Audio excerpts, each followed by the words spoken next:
Jai Ma Saraswati. Hello friends, welcome to everybody to my YouTube channel Shri IG English Point. And today I am going to take an important topic, figures of speech, that is prescribed for the course of syllabus in the REET exam in English language and literature. It is equally important for all other competitions.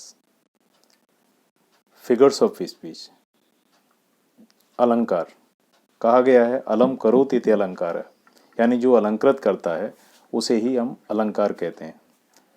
अलंकार यानी figures of speech are the rudiments of literature, they add beauty to the language, यानी ये भाषा की जो सुंदरता है उसमें अपना योगदान देते हैं। तो हमारे कोर्स के अंदर जो फिगर्स ऑफ स्पीच प्रेस्क्राइब्ड हैं वो first one is simile, metaphor, personification, alliteration, assonance and rhyme. Now we first talk about the figures of speech and it is simile. The word simile is originated from Latin word similis. It means like. Simile is a figure of speech in which a comparison is made between two things of different kinds with reference to the common point one. For example, we can say he has a heart like stone.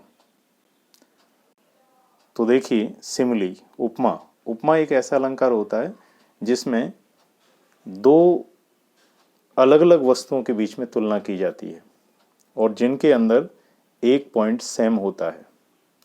It is introduced by like, as as, so as. और इसमें friends जो समानता है वो समानता explicit होती है, यानी दो अलग अलग वस्तुएं, एक बार पुनः मैं क्लियर करता हूं, दो अलग अलग वस्तुएं, डिफरेंट थिंग्स, जिनके अंदर एक पॉइंट कॉमन होता है, एक विशेषता कॉमन होती है। It means it is explicit, ये हमारे सामने स्पष्ट होती है, छुपी हुई नहीं होती है। I can take an example, he has a heart like stone. अब देखिए दो अलग अलग चीज, एक तरफ ही, दूसरी तरफ आपका स्टोन। स्टोन एक कॉमन पॉइंट है, यानी हार्ट और ही ये दो अलग अलग चीजें हैं, लेकिन उसका हार्ट कैसा है, स्टोन की तरह है। तो स्टोन जो है दोनों में समानता है। ही has a heart like stone, जैसे स्टोन क्या होता है, बहुत कठोर होता है, वैसे ही उसका हार्ट है। तो हार्ट और स्टोन इन दोनों में क्या है, समानता है। Second example that we can take, he is as brave as a lion. अब देखिए ही और लॉइन, इन दोनों में जो कॉमन पॉइंट है वो दोनों ब्रेव हैं। As you know that lion is known for its bravery, he is also known for bravery. तो here the common point between lion and he is the same and it is brave, their bravery. The third example that we can take, face like mask. Face like mask. Here there are two different things. Face, mask. Two different things. देखिए दो अलग अलग चीजें, एक तरफ face है, दूसरी तरफ मास्क है, लेकिन उसका चेहरा कैसा है, मास्क की तरह।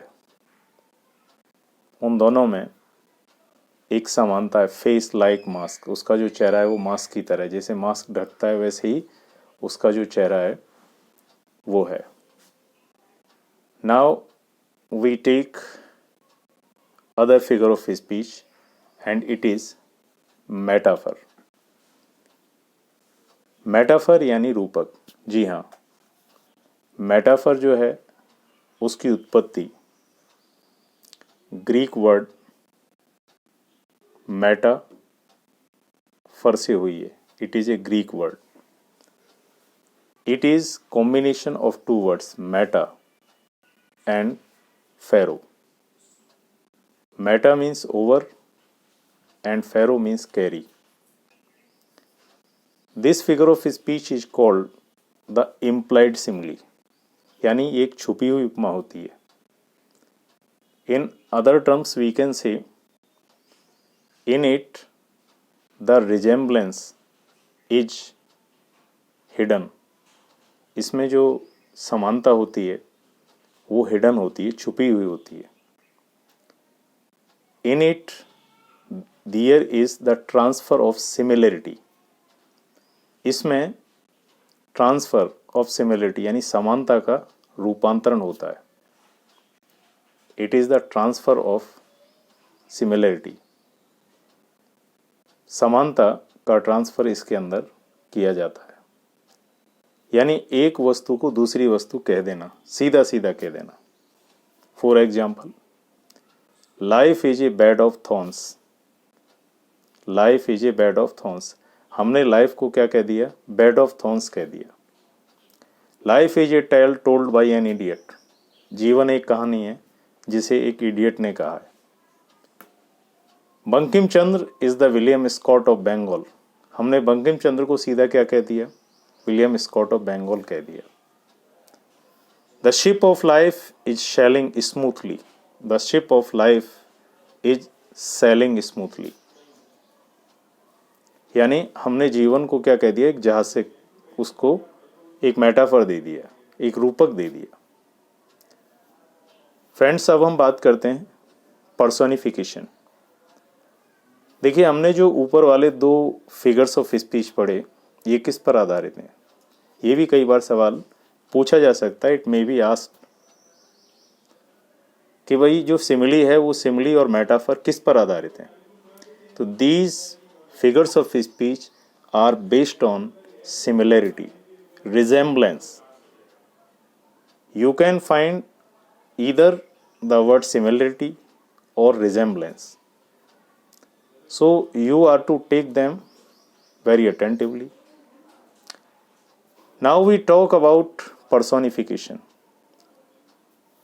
The figure of speech personification is based on imagination. ये कल्पना पर आधारित है। जी हाँ, मानवीकरण।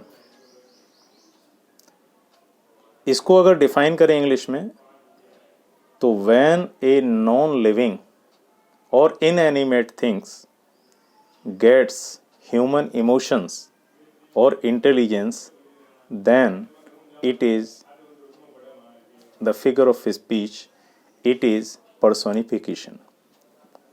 The word personification is made from person plus fiction. I mean to say that it is combination of person plus fiction, यानी व्यक्ति और फिक्शन। जैसा आप देख रहे हैं, एक्सपीरियंस हम जनरली देखते हैं, कई लोग मतलब उदाहरण भी देते हैं कि experience is the best teacher. अब देखिए, एक्सपीरियंस क्या है? एक्सपीरियंस एक नॉन लिविंग है, लेकिन हमने उसको क्या कह दिया? बेस्ट टीचर कह दिया। अब बेस्ट टीचर कौन है? You know it very well. Best teacher मतलब ह्यूमन। एक्सपीरियंस को हमने बेस्ट टीचर कह दिया, तो experience is the best teacher. अनुभव श्रेष्ठ अध्यापक है। Second example that I can side, pride goes on horseback and comes on foot. अब देखिए, जो प्राइड है, प्राइड क्या है? नॉन लिविंग है। प्राइड एक इमोशन होता है, गर्व। हम कई बार चर्चा करते हैं, वो एक बहुत ही प्राउडी पर्सन है, उसके अंदर बहुत सारा प्राइड है।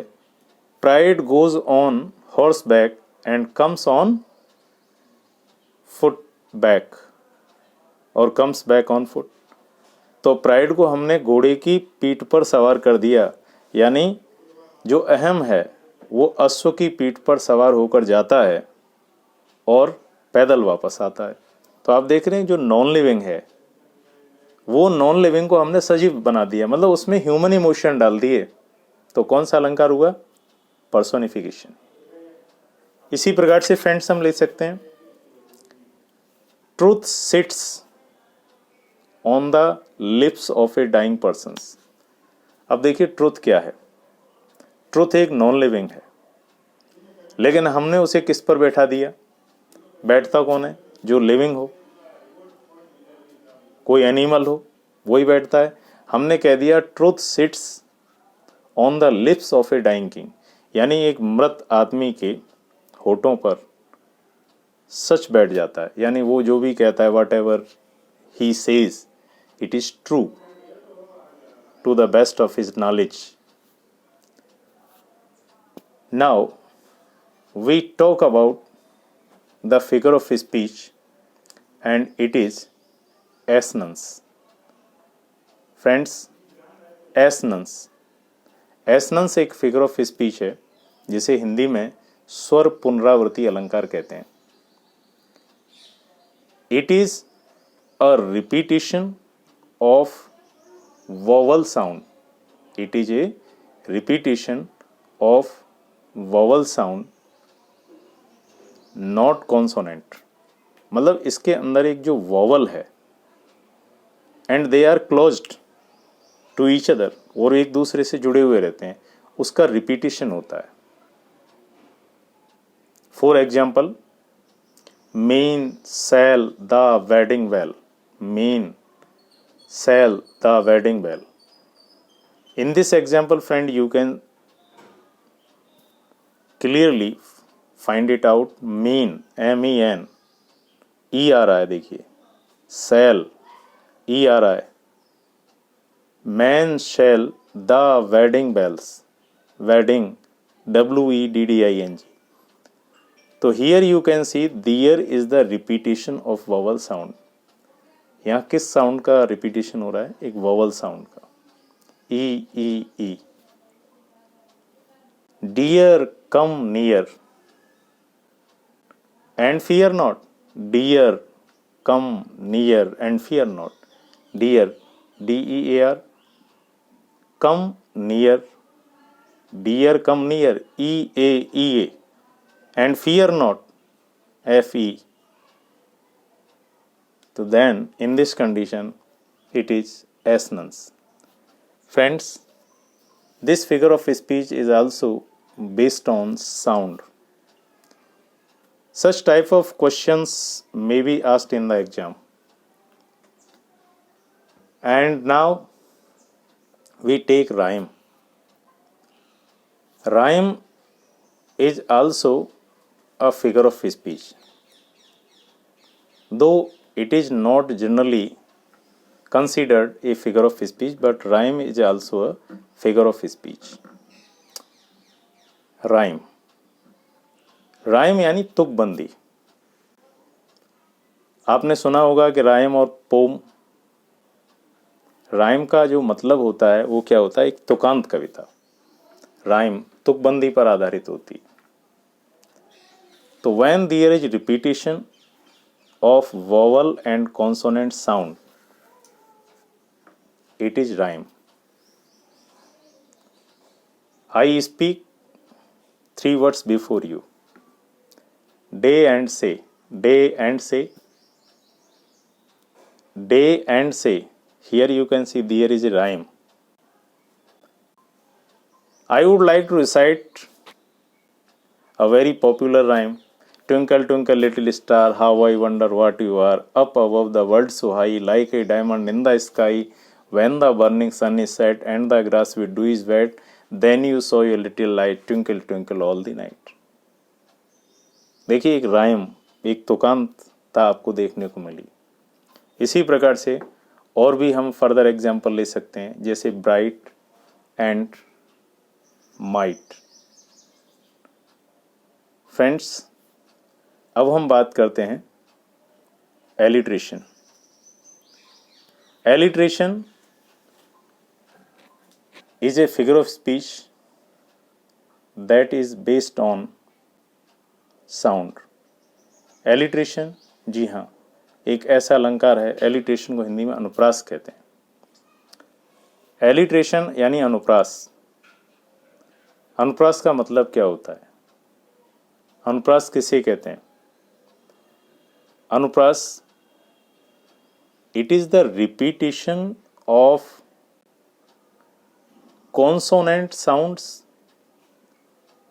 or stress levels in the beginning of two or more than two words। यानी किसी इनिशियल कॉन्सोनेंट साउंड का या स्ट्रेस सिलेबल का, सिलेबल कहते हैं शब्दांश, उसकी दो या दो से अधिक बार यदि आवृत्ति हो तो वहां आपका कौन सा अलंकार होता है?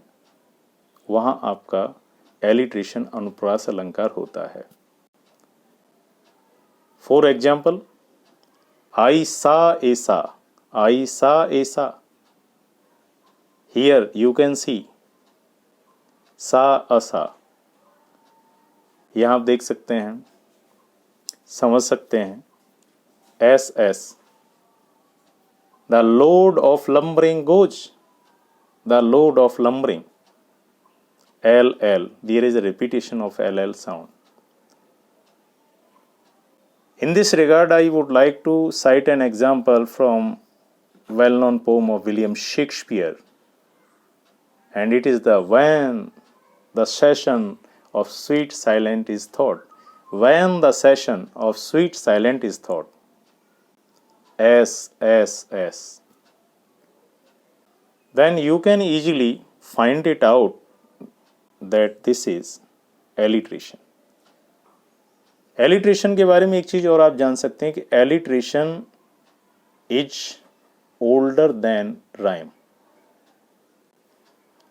Alliteration is not only used in poetry but also in prose. It is used in verse also. तो फ्रेंड्स, मैं आशा करता हूं कि आज का ये वीडियो आपको पसंद आया होगा।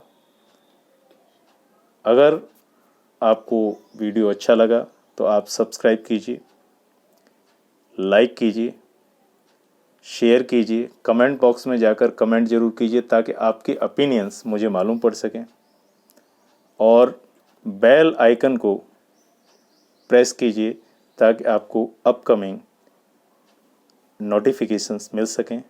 Thank you for watching.